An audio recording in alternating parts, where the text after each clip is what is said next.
Here we're in the streets of Bethlehem walking towards I need water cold. Need $1. One. Church of Need water. $1.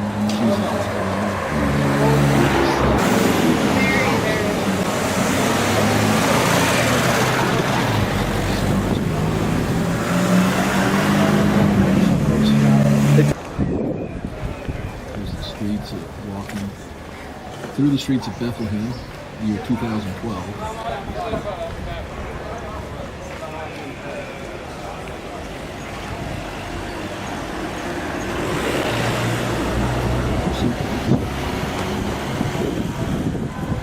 This brother, handmade from Bethlehem.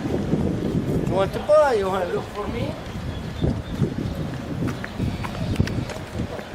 There's the hills outside of Bethlehem. The fields of the shepherds would be out somewhere like that. Now we're standing in front of the Church of the Nativity.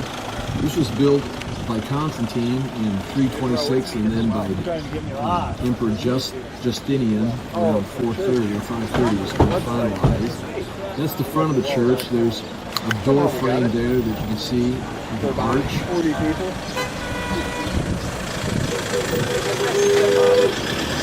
Again, there's been many years of rubble built up over this. The hills of the shepherds, fields of Bethlehem, outside the city. Oh yeah, that's me taking a picture while Tony videotapes in front of the church.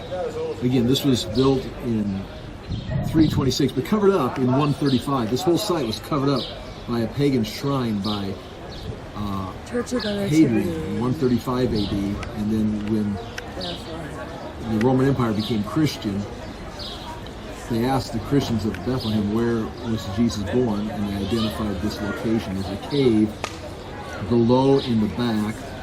And there's an arch. You see the arch right there.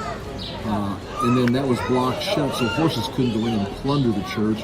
And instead, this small little door, so everybody's ducking to go into the church.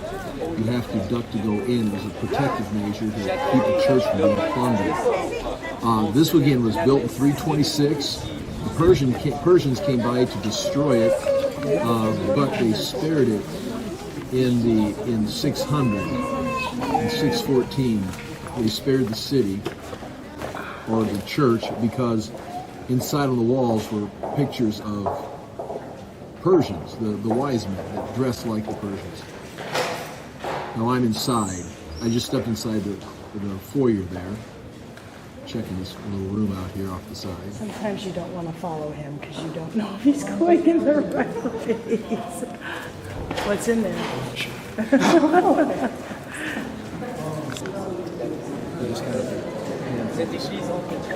Well, don't leave me alone.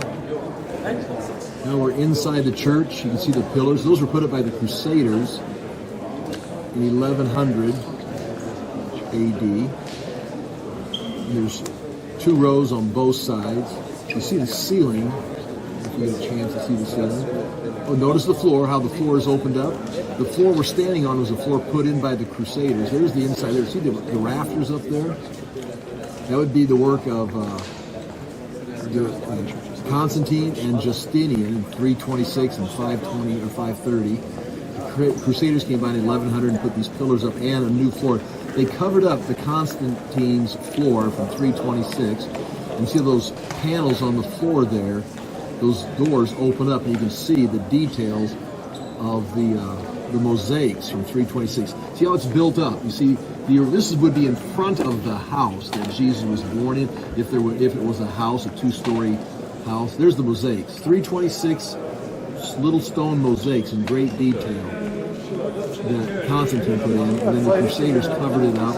And then in recent excavations, they built a frame around it so that you could open those wooden panels up and look down at the 326 AD floor while you're walking on the Crusader floor or a later floor. Now this would be one of the altars in the church. We're still in front of where the house would have been.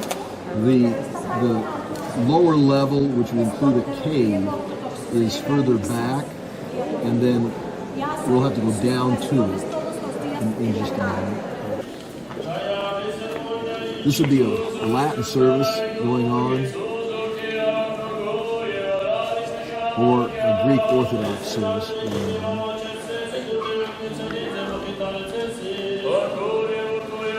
There you go.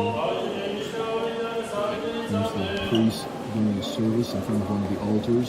Again, this is the church built in front of the cave that goes down, which would be the lower level where the animals were.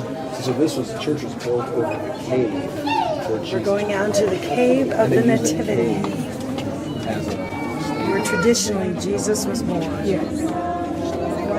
So back to that time, people keep their animals. I mean, donkeys. Very dark, very Here we are, we're standing ready to go down to the lowest level, which would be, again, there's been a lot of rubble buildup, so again, this would be a cave, probably the first level of a house.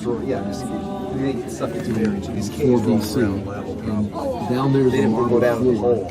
It's just that covers up the original stone or the original ground level. Family would have lived up on the second level. And this has been identified as the location since 135. Here it is. Here's the little altar over the marble floor, and you can put your hand inside that hole where that star is at, that silver star, and touch the actual floor of the original location. This was identified in 135 and covered up by Hadrian, and then re-identified by Christian memory by Constantine in 325, 326, and this was then built.